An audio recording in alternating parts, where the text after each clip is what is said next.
Hey, yeah, baby.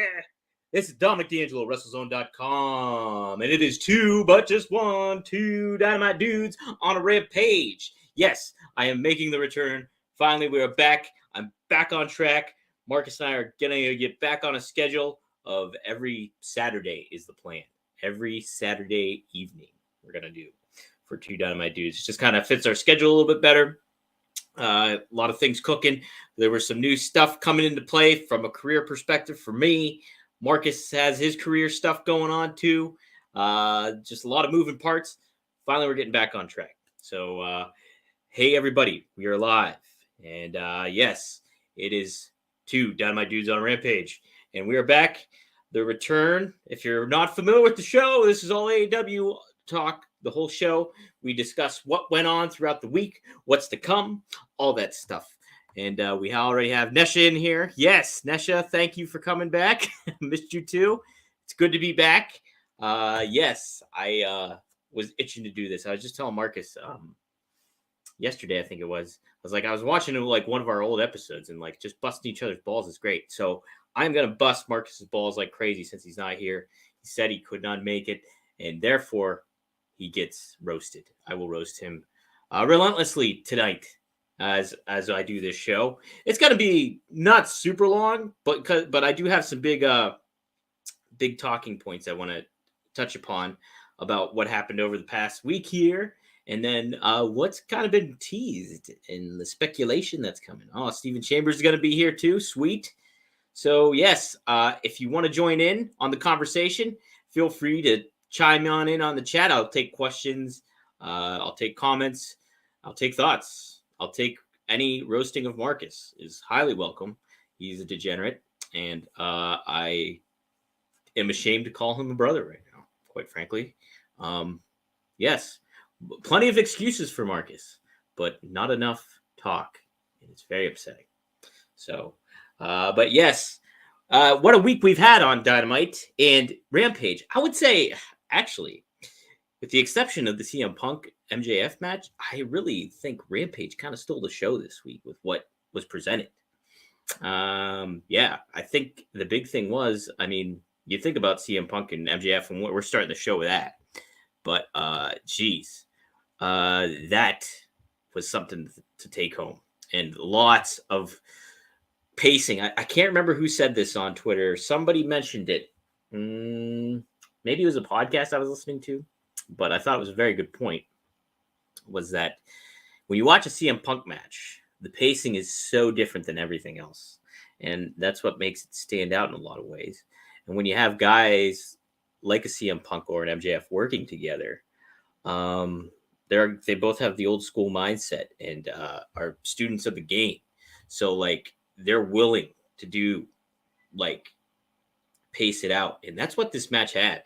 And, you know, and MJF is just such a shit heel that he played hard to get. And finally the match happens. And here he pulls up off the upset, a tainted upset in Chicago, Punk's hometown, teasing Wardlow yet again.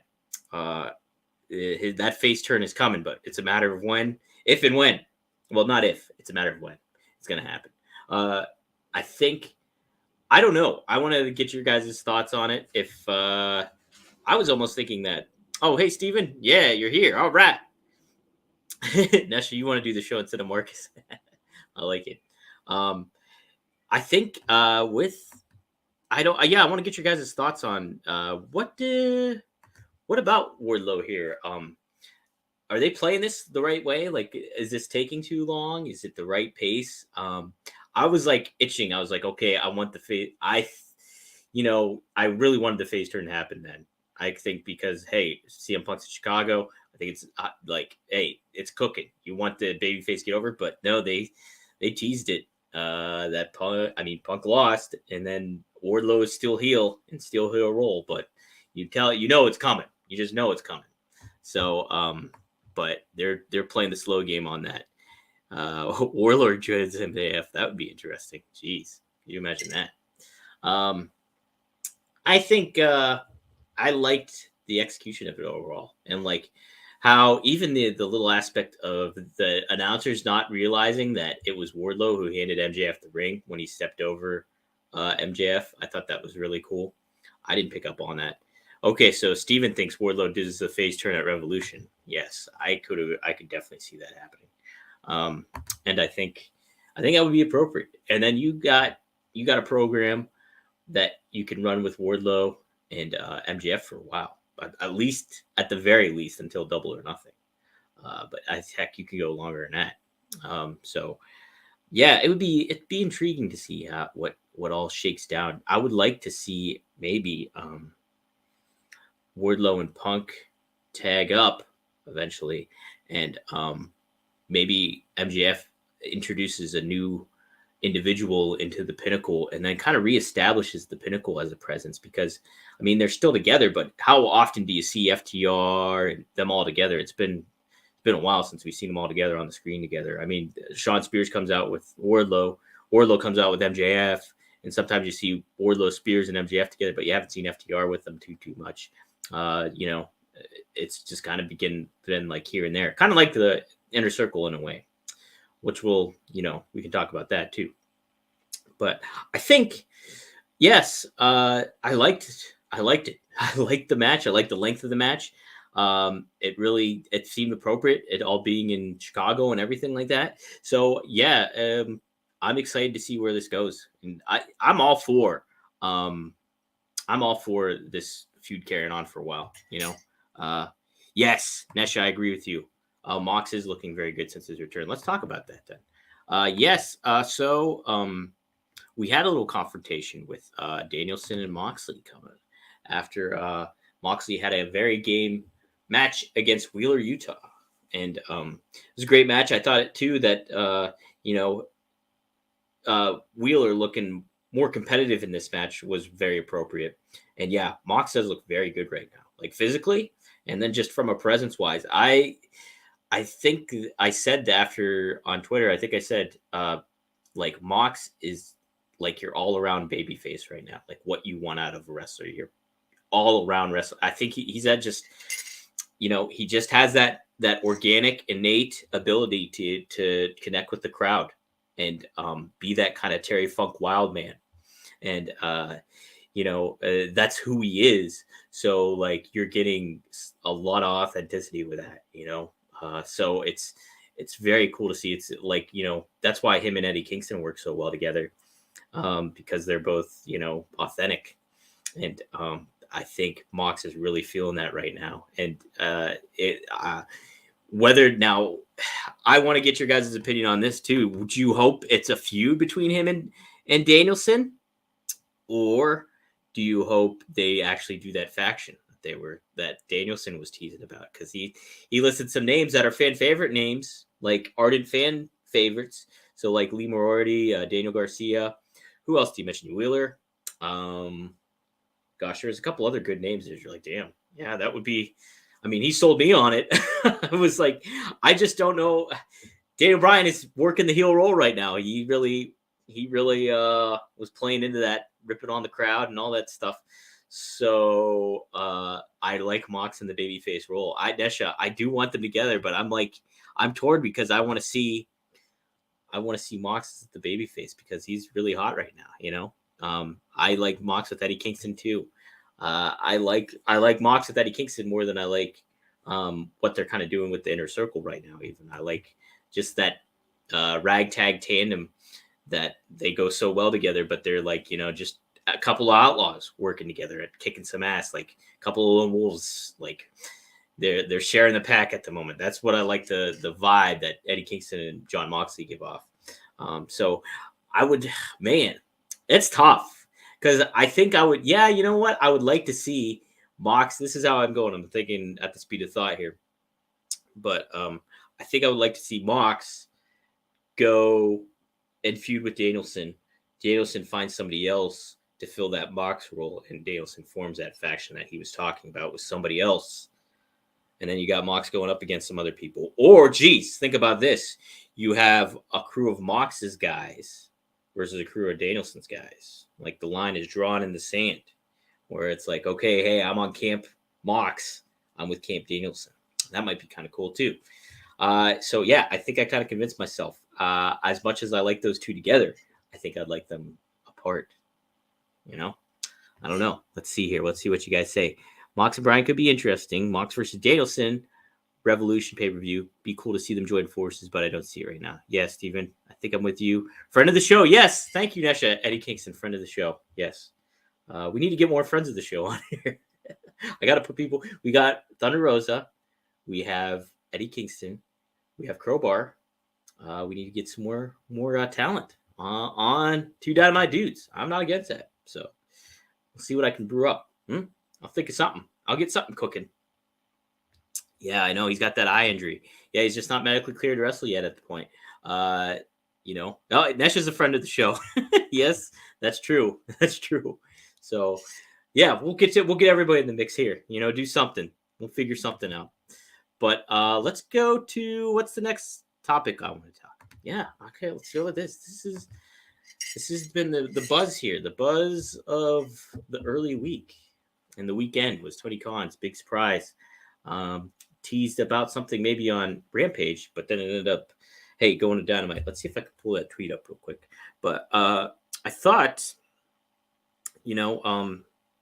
it's kind of like it's up in the air with what the surprise is going to be in regards to what this talent is.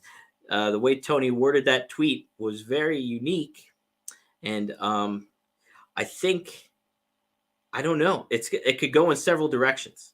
But I want to get your guys' predictions on who you think it is.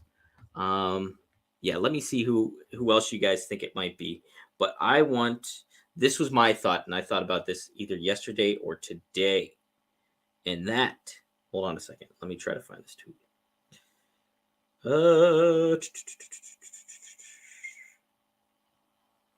this is all old stuff. What the heck?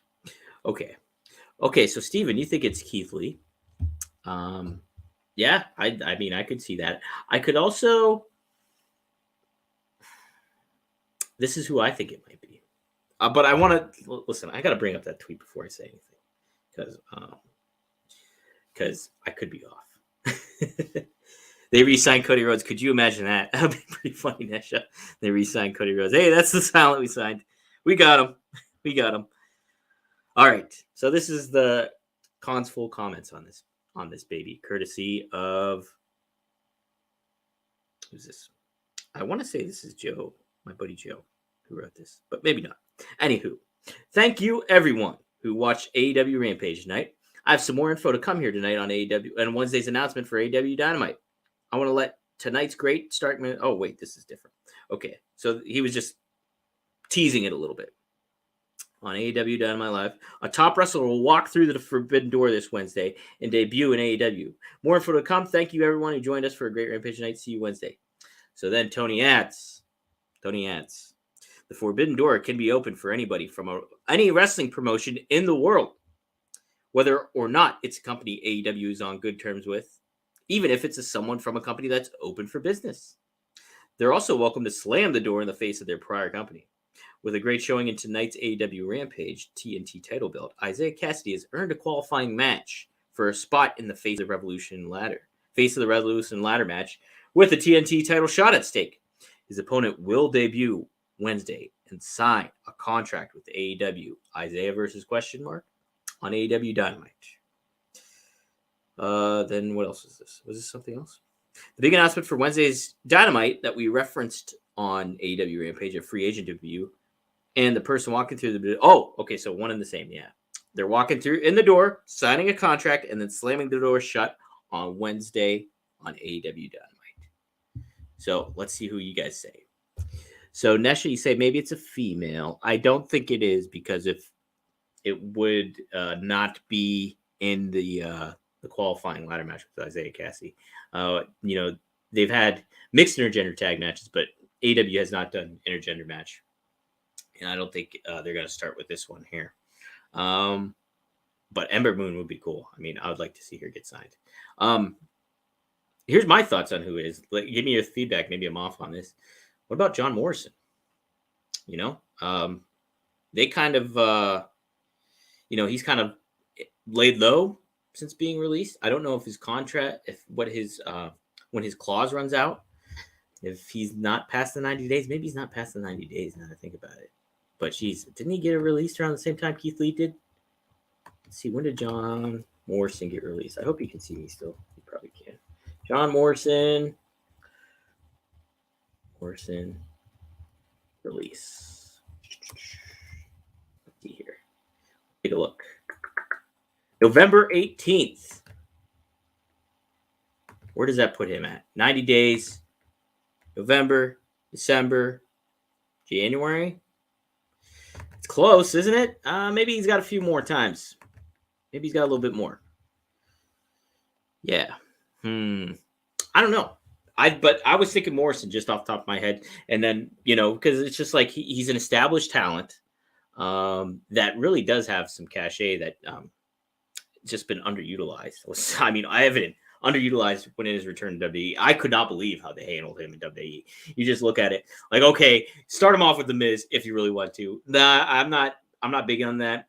I wasn't big into that initially either. I was like, but let's get him cooking. They never got him cooking. They kept him with Miz. He feuded with Miz. He was like an underling to Miz. It made zero sense. I could not fathom the handling. I mean, how many talents can you fathom that work in WWE that have been released? It's mind-boggling to even think about that.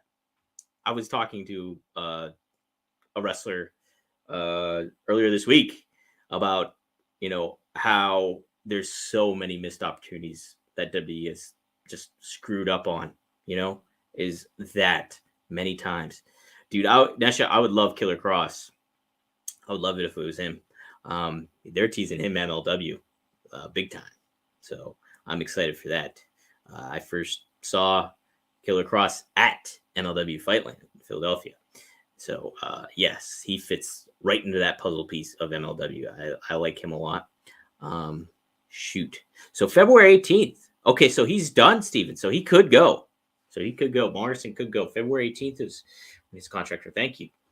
So, yeah, I'm thinking it's Morrison.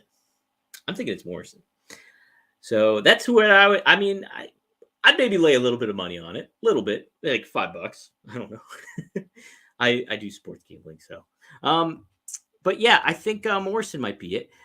People were speculating Jeff Hardy, but Matt Hardy just broke the news that Jeff's contract is release clause is up in March 9th, I think it is. And then March 10th is when he can start taking booking dates, and he's got a couple of bookings with Matt. Hardy Boys reuniting in the ring. I think we will see Jeff in AEW. I don't see why there wouldn't be a reason not to have him there.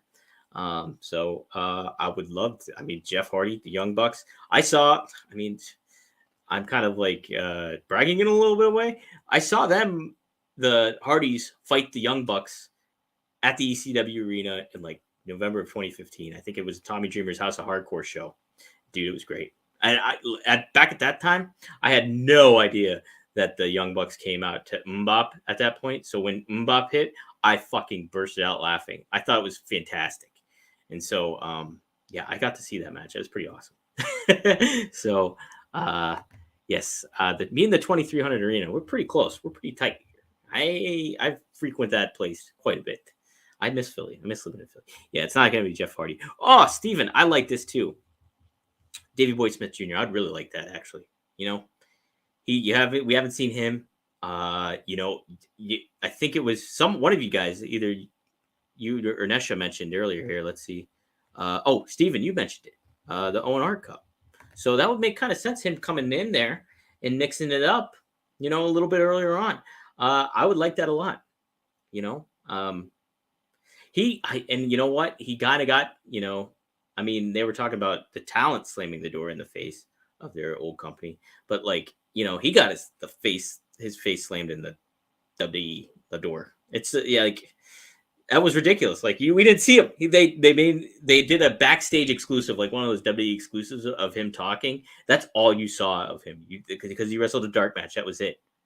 Yeah, and exactly, Nesha. We never saw him. So I would like to see David Boy Smith. I think that'd be super cool. They could get him super over there because the legacy that he carries, the Hart Dynasty, Dungeon, the Hart Foundation, all that stuff. Heck, even him and Brian Pillman, they tagged together in MLW. So you have those ties there. That's the thing. It's going to be pretty darn cool. Trying to think. I mean, there's a lot of great names out there that could be utilized. I wonder, could you imagine if it's like some wild curveball that nobody would expect? I don't know who that would be, though. But there's a lot of names out there, is there not? So, but I will say right here, okay, Nesha, you think it's Braun. Now, that'd be interesting, especially in like a qualifying match against Isaiah Cassidy. I can't remember what Braun said if he was going to ever sign with the company. Yeah, I mean, wrestlers say stuff, and it's just like, they could be kayfabing you.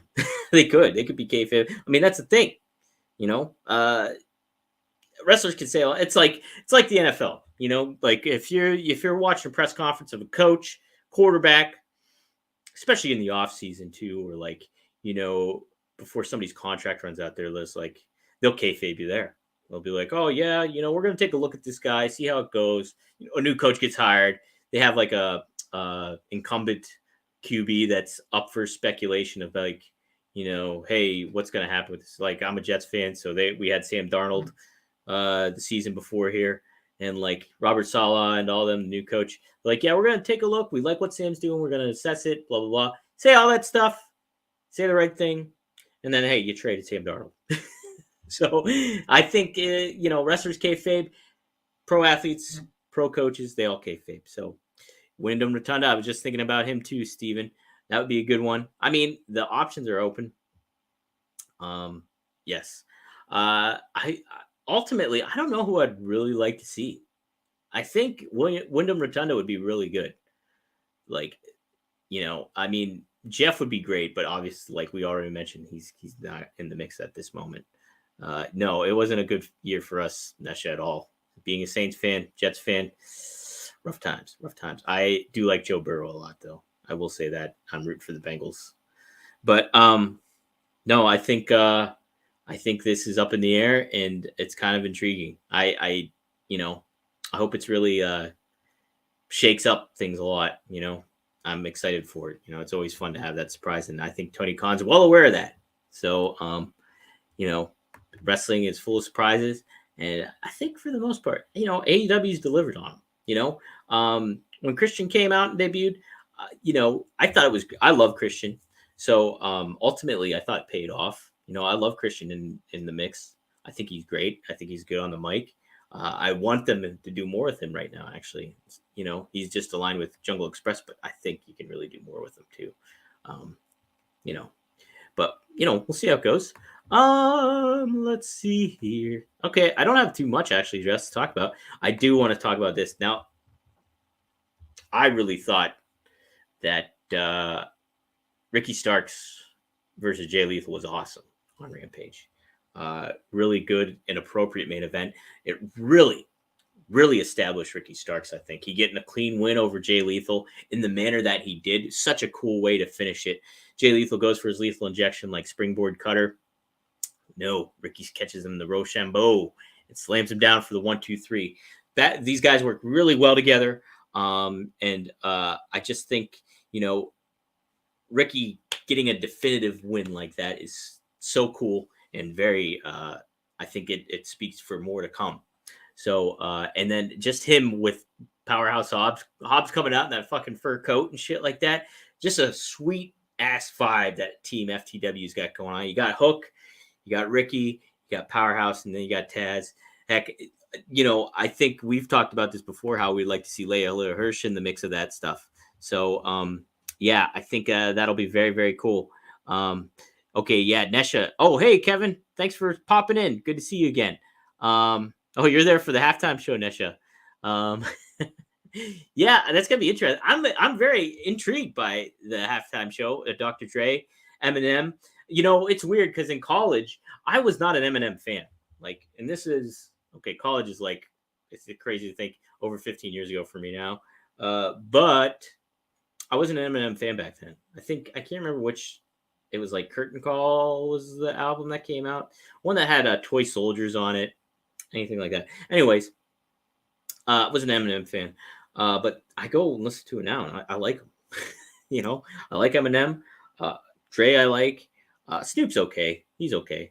Who else? There's one other person. Oh, Kendrick Lamar. He's on there. I like Kendrick Lamar a lot too.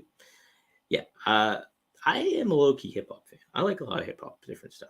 I like a lot of different music.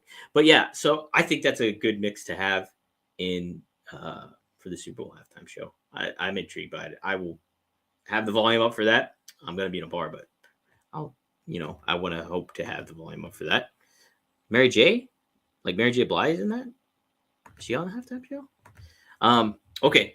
But yes, Steven, yeah, great counter, Starks and Lethal. I agree. I thought they worked really well together. And Team Taz is awesome. They got a great vibe going on. And I think there's going to be more to come with them. There's a lot of things to go from. And something I really wanted to touch upon was what Ricky Starks said in the promo before, the split screen promo with him, Jay Lethal, Mark Henry. Starks said it. He's one of the last of a dying breed. And I think that's such a cool thing to say right now and appropriate thing to say. Because, like, you think about it, there is that Ricky Starks is one of those, he looks like a modern wrestler. He does the modern wrestling thing. Like, he looks like a modern wrestler, but he exudes like he's a wrestling, like MJF, like CM Punk. Oh my gosh, there's several other names I'm thinking, like Bryan Danielson. All of them have that old school kind of mentality. Geez, there's somebody key I'm missing when I say that, because I was thinking of a list of like 5 names. And I was like, all these guys, they get it. They get it. Like if you even look at MLW stuff, like Alex Hammerstone gets it. There's so many of those talents that get it. Richard Holloway gets it. I am like, so the dying breed thing, it's a cool line to say. It's an appropriate line to say. And it fits Ricky Starks to a T. I would love to see him run with that, because it's such a cool, accurate, and worthwhile thing to say. Hey, you know what? We don't have Marcus here, that fucking degenerate, but we got my cat Dusty. Hello. Yeah. He's here with me. Yeah, so I really wanted to comment on that. I thought that was good. Hook for, yes, I agree with that, Steven. I would like to see, could you imagine? You know what, Steven, you're really making some great points, because I would typically with somebody like Hook, I would say, hey, let's give him a little bit of time to brew. But like, you think about it, we're getting Dusty in the picture, but you think about it, if you hotshot him to that TNT title picture like right away, and he gets like an upset win, that's a hot act to run with. I think like, you could definitely slow play Hook, but if you give him the TNT title like pretty damn quick, I think that's pretty damn awesome to do. Really shakes things up, if you will. And there's nothing wrong with that. If he beats, like, Sammy Guevara has had an amazing run, like beating Cody, in the interim title ladder match, which, harken back to the Razor Ramon, Shawn Michaels stuff. I thought, so like, Sammy Guevara's the very pillar cachet, if you will, of what he's capable of doing and moving forward in AEW. So him, Hook getting a upset win against Sammy like that, that'd be great. Yeah, I like Sammy with the belt too. I think, and yeah, to your point, Nesha, I think there's more you can do with him as the champion as well. Cultivate some good feuds and things like that, where it's like, okay, stuff is still fresh, everything like that, still going. Yeah, there's definitely, you can make Sammy have a steady run, but I would like to see. Yeah, I wouldn't be. I'm with Steven though on Hook versus Sammy for the TNT title. Yeah. Where's the hairbands for the Super Bowl? When's the last time we had it? These aren't, Rolling Stones, they're not hairband, but they were like the last kind of like rock group I think they had. Or we had Bruce Springsteen the one year, McCartney. I always say you should get Metallica. I would like Metallica. But you know what? Like, what they have this year, I think it kind of just, it seems like it's due to have a group, like the Weekend. I like some of his stuff, but it didn't do it for me. I wanted more. Like these guys, what we're having this year is like established names and stuff like that. Not the Weekend's not a star, but I mean, geez, I don't know. Like Nesha, we're showing our age, but I think I would like to have a good mix of some legacy stars, just like we kind of get with wrestling, So yeah, I'll close it out with this, unless anybody else wants to add anything. Thunder Rosa versus Mercedes Martinez. Now that was the other match that was on Dynamite, along with Sammy Guevara versus Isaiah Cassidy and Adam Cole doing like kind of a squash match. But we had Thunder Rosa versus Mercedes Martinez. There's a lot to choose still from that. I just like those two together. Just two tough women just battling it out, and I liked. The AEW very rarely pulls the trigger of a DQ finish on there, but they did it with this one, and I thought it fitted. When you do those things, I like that AEW doesn't. Like they either go win, loss, that's it. So when you do one, a DQ finish, it means more. And I thought this was a good way to do it, was with these two, because both of these women should not be taking a pinfall either way at this point, I think. And like, with Thunder Rosa, they're positioning the feud with Britt Baker, and Mercedes Martinez is the roadblock in her way at the moment. So I like this a lot. I like it a lot. And I'm really happy Mercedes Martinez is in AEW. So yes, very much looking forward to that. Oh, Steven, you're 47. Yeah. Nesha, you're 42. Yeah, I know. We're all kind of up there in a way. It's not bad though. People say, honestly, I feel like I'm 28. I don't feel like I'm 36. I feel like 28, 26. I feel like I'm in that range. There's a moment where you kind of, still waiting for the hater face turn. I'm with you on that. You know what? We could maybe see that kind of happen, where it's hater turning babyface, and maybe Mercedes kind of aligns more with Britt Baker as the new enforcer of that. That's not a bad thing. I kind of like that. I figure I should touch upon this too. One of my favorites, and Lance Archer going up against Hangman Page next week too for the title. I think this is a good short-term feud to kind of have Hangman maybe slay some dragons, and the Murder Hawk is indeed that.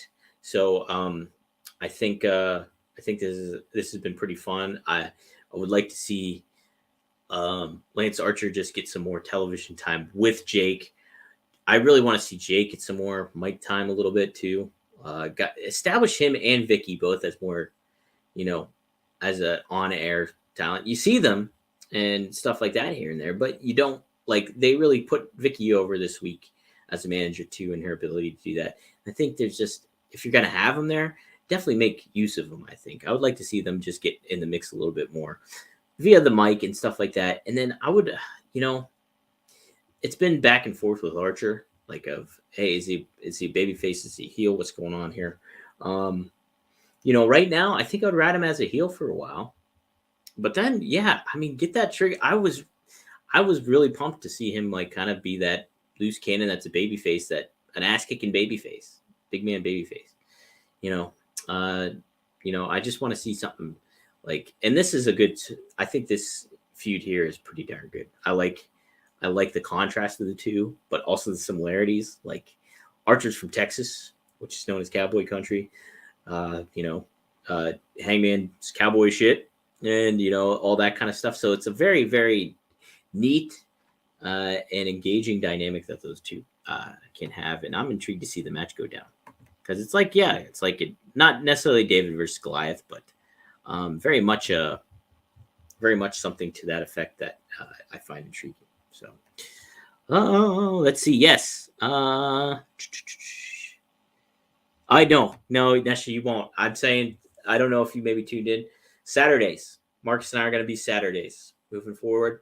Going to get back on track with it, because, this show, I love this show. I love doing this show. And I think it's I've described it to people as car talk. If you guys are familiar with the NPR, the Tappert brothers that were on NPR, The one passed away, but it's like card talk for AEW. That's how I look at it. It's because the two brothers bust each other's balls, and Marcus gives me plenty of ammo to do that. So, and I'm sure I give him plenty of ammo too. So I got to get him. We're gonna get back on track Saturday. Marcus and I've talked about it. I've talked to him. But, hey, we gotta this show is great, and I love interacting with everybody and kind of getting all this down. We've kind of made a little bit of community with it. And I want to keep it cultivated and keep it cooking because this is fun. I mean, shit, it's like we're in a good time of wrestling where there's a lot to talk about, and AEW provides us a lot of that stuff. So, and a lot of conversation pieces to go with because, what WWE is doing right now, Raw and stuff, it's a little stale. And we're on the road to WrestleMania, and it's a little stale. And, hey, Royal Rumble was kind of a kick in the old balls there, I think. I like Ronda Rousey being back. I know this is AEW. I like Ronda Rousey being back, and I thought that was a good thing to add to the Royal Rumble.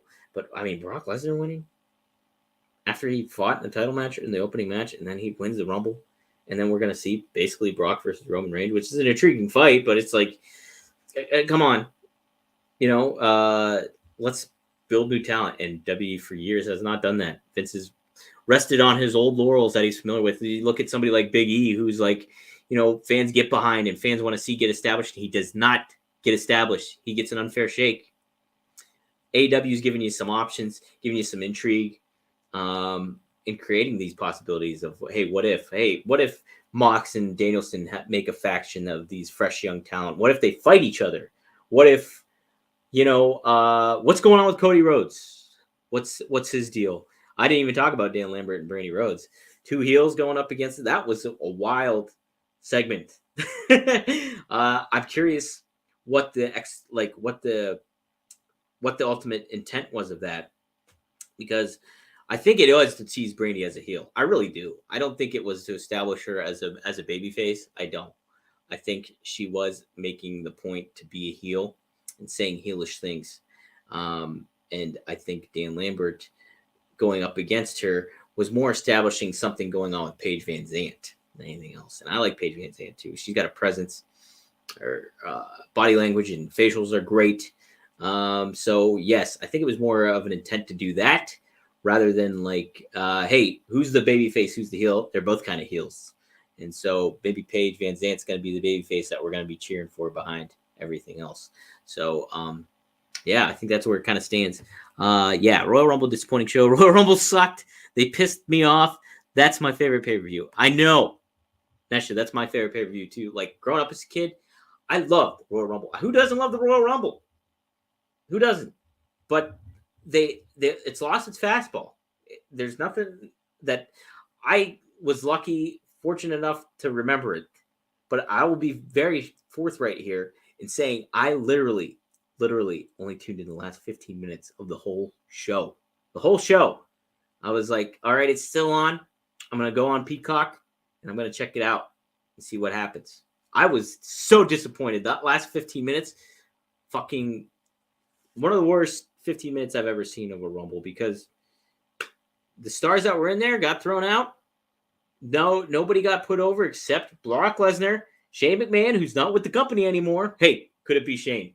Could it be Shane? Is he under a 90-day non-compete clause with his father? Could it be Shane that shows up against Isaiah Cassidy? I don't think so, but it'd be kind of wild, wouldn't it? That might be the one I'd root for, actually. Just to shake shit up. I'd like to see Shane McMahon there. Be wild. Be some odd shit. But yeah, no legends in the men's. That's what's ridiculous. I could not believe it. You want to hype something that much. And, there was a lot of speculation of what could happen. Like, there was talent that, hey, fans are going to be surprised at who shows up at this Rumble. There was, reports about that going on. Nothing happened. I mean, we got a lot of good legacy stars in the women's Rumble, but nothing to write home about in the men's. Bad Bunny did a good job, but that should just be an aspect that you like about the Rumble. That makes that Rumble good. But you need all that other stuff to keep it going. And they didn't do it. I'm just apathetic about WWE, apathetic about it. So, hey, that's why I do this show. Bam! All right. Listen, guys. So, yes, Saturday nights, starting this week, we will be on there every night. Well, Saturday night, every week, unless some reason that we can't. But that's going to be our day, Saturday night. So, mark it down. So, listen, Steven, I only seen Veer. Like, I don't get even the inside bits about Veer right now. I love Cesaro, though. Oh, man. Just the guy I just want out of there. But he resigned with them. He resigned. So did Sammy. So did Kevin Owens. Hey, whoa. Jeez. I didn't think about this. Samoa Joe. I think he's ready to go. Wouldn't he be? Or maybe he's got some more time. Samoa Joe would be great. Okay. I'm saying it's going to be. My heart wants to say Samoa Joe. My head's thinking John Morrison. I could be wrong on both. Let's say, all right, I'm sticking with John Morrison here, but Samoa Joe is definitely a possibility as long as his contract is up, which it might be because it wasn't under NXT rules anyways. He was released. Yeah, I think. All right, I'm saying Samoa Joe. Okay, Samoa Joe, that's my pick. I'm going Samoa Joe this week. All right, guys, you want to? Oh, got about a month or less to go. Okay, so maybe not then. All right, I'll go with John. Thanks, Steven. Braun's your pick, Nesha? All right, I like that. Steven, why don't you say who yours is before we head out? I will plug my shit as we go. You can follow me on Twitter at Dominic D'Angelo. You can follow WrestleZone on Twitter at WrestleZone.com. You can go to WrestleZone.com for all wrestling news needs. Okay, Keith Lee, that was your Steven. That's right. So, also, I'll plug for Marcus, adfreeshows.com. That's where he works. Give that a check out. If they got a lot of cool stuff going on right now, or tonight they had Serena Deeb for their top guys, special Q&A with her to do something. And they get a lot of good names in that mix. And then even today, Eric Bischoff randomly called 10 people from the subscriber count and just bullshitted with them. Random phone call from Eric Bischoff. So they do some cool stuff on there. And I got to say, too, now, I am a part of their kind of, I guess, sister site is Podcast Heat. So if you've checked out the Matt Hardy podcast, the new Wives of Wrestling podcast, which just released today, the first episode, there's also some other podcasts on there that I do their social media and stuff for. So I've started doing that. It's been a fun ride so far. The Matt Hardy Extreme Life podcast is really good. I very much recommend it. Matt gives such a good, interesting, engaging perspective from a modern standpoint and just from the legacy standpoint of being in the business. Yeah, you're plugging for Fire Marcus. I like it, Nesha. I'm good for it. But yes. And then the Wives Wrestling has been a fun one to cover too. I very much enjoyed Kim and how she got introduced to Randy Orton, her husband. Like, not physically, like face to face, but how her kids introduced her to. She saw him on TV, like we all did. So, yeah, really cool stuff. Give that a check out on your podcast feed of choice. It would be Wives of Wrestling. It would be The Extreme Life. And heck, if you're interested in NASCAR, I also do another one. I'm giving him a hard time. Oh, yes. You definitely have to give him a hard time on Saturday. I will give him a hard time on Saturday. It's going to happen. So, yes. But, yeah, so I guess that's what I got cooking now. It's kind of my work schedule is changing up. It's been getting a little wild here in Pittsburgh, and it's been, knock on wood, it's been a refreshing one. So, it's been nice stuff. So, all right. I know I got it easy there, Nesha. So, thank you guys for tuning in. I'm happy to be back, and we'll be doing this every Saturday night. So, tune in, and thank you guys again, Steven, Nesha, Hassan. Thanks for dropping in, and we'll talk to you guys later. Okay. All right. Take care, guys. See you next week, or see you this Saturday.